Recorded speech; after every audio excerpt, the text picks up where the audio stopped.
As far as the scientists are concerned, they have a different philosophy. They have a different approach. This approach is known as the falsification test. The scientists, they are so busy. There are so many new theories coming about, they don't have time to analyze it. They say, if you have a theory, first give us a way to prove your theory wrong. If you come about with a new concept, first give us a way, show us a way how to prove your theory wrong. Albert Einstein, in the beginning of the 20th century, he proposed certain things. How does the universe work? Along with it, he gave 3 ways how to prove his theory wrong. The scientists, they examined for 6 years and then they agreed it was right. Now, anyone who gives a falsification test, it deserves to be heard. It doesn't mean the person is great or the work is great. It may be right, may be wrong, but anyone who gives the falsification test, it deserves to be heard. There are innumerable falsification tests mentioned in the Quran. You want to prove the Quran wrong? It is very easy, you try it out. Very easy.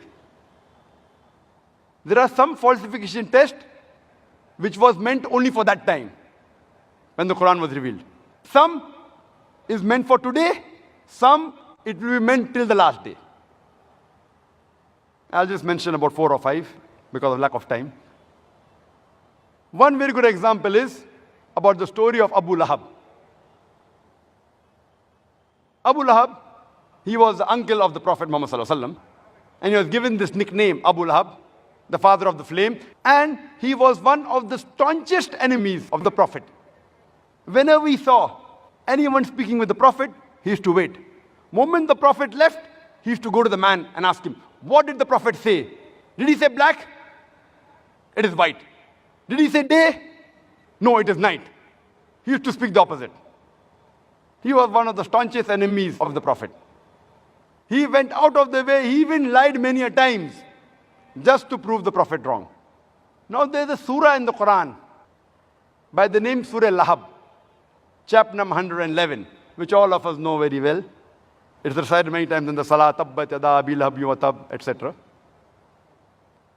In this surah it is mentioned that Abu Lahab and his wife, they will burn in the hellfire, indicating they will never become Muslims. They will never ever accept Islam. Now this surah was revealed about 10 years before the death of Abu Lahab. When this surah was revealed, only thing Abu Lahab had to do was accept Islam, and the Quran would have been proved wrong. Not actually. Many of his companions who were his friends, in the span of 10 years, they accepted Islam. Abu Lahab, later on after 10 years, he died. 10 years he had time. The Prophet was constantly reminding him for 10 years, you accept Islam, and the Quran will be proved wrong. So easy. Only thing he had to do was say, I am a Muslim. Finish. Not that he had to behave like a Muslim. Not that he had to offer salah. Only thing he had to say, I am a Muslim, and finish. The Quran would have been proved wrong. So easy. Very easy.